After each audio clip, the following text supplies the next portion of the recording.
Hey, badass business owners. Welcome back to the show. It's Thursday.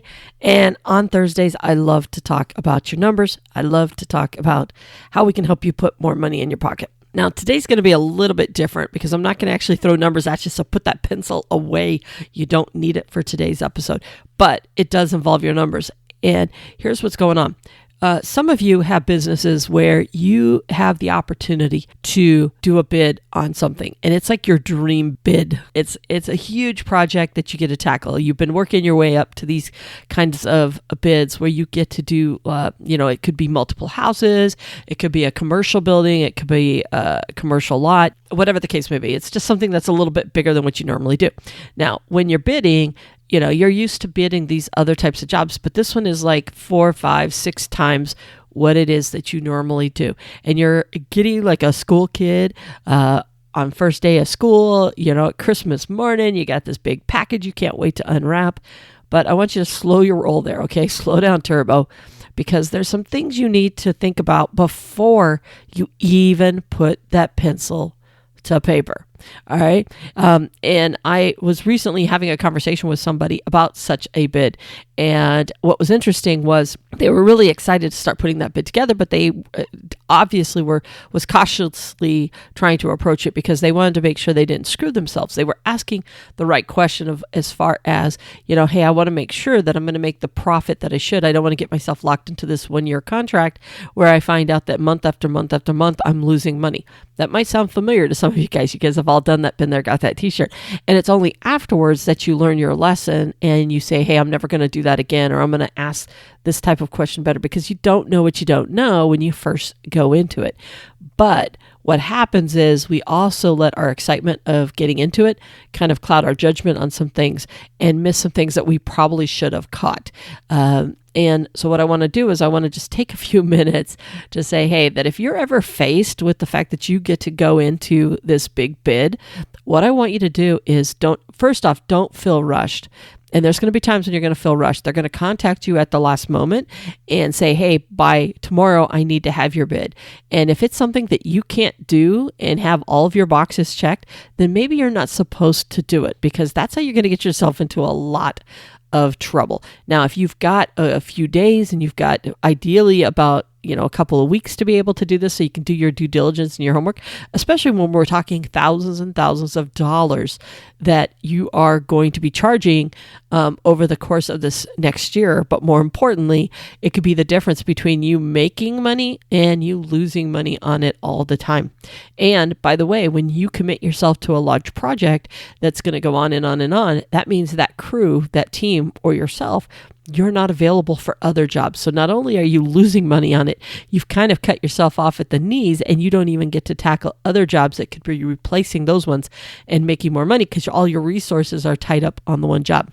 So what are you supposed to do before you start doing this? Well, this is where I want you to slow down, and I want you to grab a notepad. I want you to grab a clipboard, whatever you use, and I want you to first sit down and start brainstorming every question you have under the sun and write it down. So for example, and I'm just going to, let's just say that you have the opportunity, there's this one big strip mall or whatever that would like you to take care of that whole entire strip mall.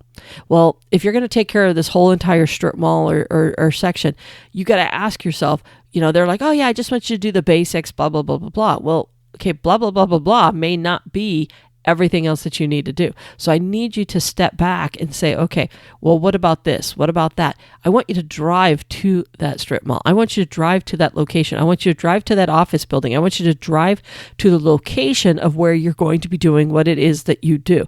And I want you to do what I call a bay by bay walk. And this is something that, for example, when I've been using a lot of examples from my Home Depot days, the last couple of episodes, but I think that this is where you can take the learnings from these big box retailers and put them into your world. When I ran the plumbing department, for example, I didn't just walk up and down the aisles and say, okay, this is our work list. I didn't just start at one end and look down and say, okay, you need to do X, Y, and Z.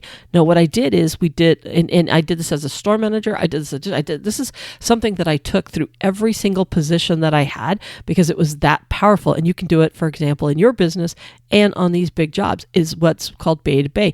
I would stand in front of an 8-foot section and I would write down every single thing that that needed to be done in that section. Now, there might be 2 things, there might be 20 things, but then I would just keep going. I wouldn't just stop because oh my God, this whole 8-foot section is horrible. No, I don't know my priorities yet. I don't know all of my questions. And I would go each section one at a time, and I would let that list grow. And then once that list was full, then I knew, okay, now I've got all the information. I can start ranking this stuff as to what's most important. What did I forget? What was I missing? So this way, when I gave out what needed to happen next, I had all the information I needed to make a solid decision. So if you're going to take on one of these buildings, same thing. You're going to walk section by section and just look at everything. Well, am I responsible for this? Am I responsible for that? Who's going to take care of that? What if this happens? You know what? If it's a building or a location that has events at it, maybe once a month they have this huge event where people destroy it or whatever, or they come party, or they have a weekend event or something like that. Well, who's responsible for cleaning up after that? Are you going to need more resources to be able to clean up on that? Or does the event organizers clean up on it? Do you go back and just do resweep on it? Is that going to take extra resources on your end where you need to have an extra truck, an extra run to the dump? You need to hire 2 extra hands to be able to knock it out. Because if you don't think through and ask these kinds of questions, this is where you're going to lose your money down the road. So you can put into your bid saying, hey, my standard stuff is this, but if these types of items come on, it's going to be extra during that month. So it's nice and clear and there's no questions down the road. Because if you just assume, then that's going to bite you in the butt. So those are the kinds of things that I want you to start doing. You know what? Whose responsibility is it? Who has the equipment? Are you using their equipment? Are you using your equipment? Can you store your equipment on the premises? Because that might be something for some of you guys. If you have to buy a new piece of equipment to take on this large job, where are you going to store that equipment? All right. So you need to work through all the costs. Now, it's not totally up to this business to pay for the equipment that you need to do or the people. That's you as a business owner, because that's your job. You have to figure out going, okay, when I look at my costs, this is what it's going to take for me to be able to cover my costs. And by the way, if I buy, I don't know, let's just say you have to buy a piece of equipment that's $3,000. To be able to do it. Well, you can't charge the company for that $3,000. I mean, there might be some exceptions, but overall, you're not going to charge them for that. But you have to keep in mind, okay, well, how long will this piece of equipment pay for itself? Will my contract over the course of a year more than pay for it? And it'll probably pay for itself within the first 2 months of me having this contract. Okay, great. But if it's something that is like a 5-year payoff, or because I don't really want you to go into debt, but let's just say it's going to take you 5 years to be able to break even on it with the money that you put into it, then in the contracts for 1 year, do you have enough business? Do you have a plan behind that 1 year to continue to use that piece of equipment so it can continue to pay for itself? So it might be that the equipment needs 5 years, but your contract's only going to be for 1. You have to also ask yourself, do you have the ability to renew? And by the way, you can't get super hung up on that, because honestly, it's going to be how you handle yourself during that year with that vendor, if they're going to continue to want you to be there. Because if you're charging them a very fair price and you're doing an excellent job, more than likely they're going to want to go with you. Does it come down to dollars and cents? Absolutely. They have budgets, but you can make a case and fight for yourself at that time. But the main thing we do is we want to make sure that when you look at everything, when you look at all the resources you're going to need, the people you're going to need, the equipment you're going to need, any vehicles you're going to need, you have to ask yourself before you ever start writing up that bid, should you take on this job? Because here's the problem. Our ego wants us to take on that job. But the reality is, when we start looking at every single thing that would be our responsibility to do that job, we probably have a moment of, oh my gosh, I probably shouldn't tackle this, because this is going to end up being a lot more time than what I originally thought it could be.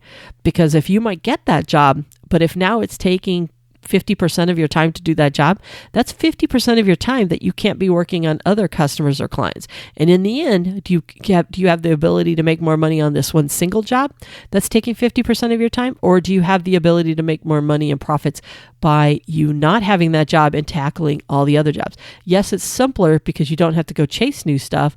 But at the end of the day, what's the priority? Is the priority for you the profits, the simplicity of the one, or is it better for you to continue to push your business in this other direction?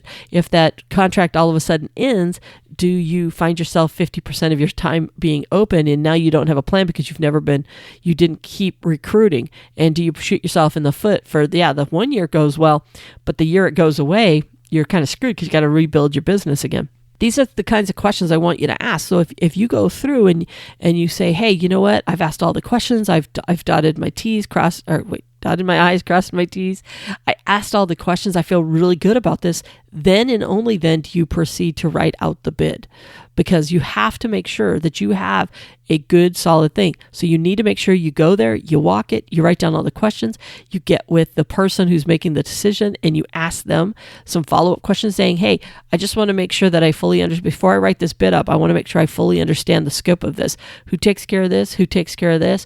Are your expectations that I take care of this? Whatever the case may be. Then once you have that entire scope, you can go forward with writing the bid. So my main point of this whole entire thing is when you get excited about this big bid that you got coming up, make sure you slow your roll, you step back, and you ask yourself all the questions you need to ask to first make sure that you are the right person for this. Is it also the right thing for your business? Is this the right timing for your business to tackle such a thing? You know, if you're going to say, okay, I'm going to hire 2 people to work on this project full time, that sounds great. But what's your backup plan? Because you're hiring new people. Not all new people work out. Do you have the resources to be able to cover it if you have to go back to the well and rehire more people because these 2 don't work out? How much of your time is going to have to be spent babysitting them? Are you going to take a crew leader from another job and put them on this job full time? And then in which case, who takes over leadership of your other crews? There's so many different questions out there that you need to ask yourself before you ever start trying to figure out how much you can make off of this. Before you start seeing the dollar signs of how much you can possibly make, you need to make sure that you look at all the what if scenarios and make sure that it's the right decision for your business. If it's the right decision for your business after you do all this, absolutely go for it. Put the bid pen to paper. And if you don't get it, it was never meant to be, because you've got to be good about your number and you got to make sure you feel good that you can do it with those numbers, that you've got that wiggle room if you need to, but you got to know when I've got to step away. It's not worth it. There becomes a tipping point where it's not worth it to your business. And if you hit that tipping point, you need to be able to walk away. So but you won't know that if you don't know what those even are. And that's all I'm saying is I want you to spend a day or 2 really focused in on all the other questions before you just go leaping in and throwing out some number saying, oh yeah, I can do that for $5,000 a month.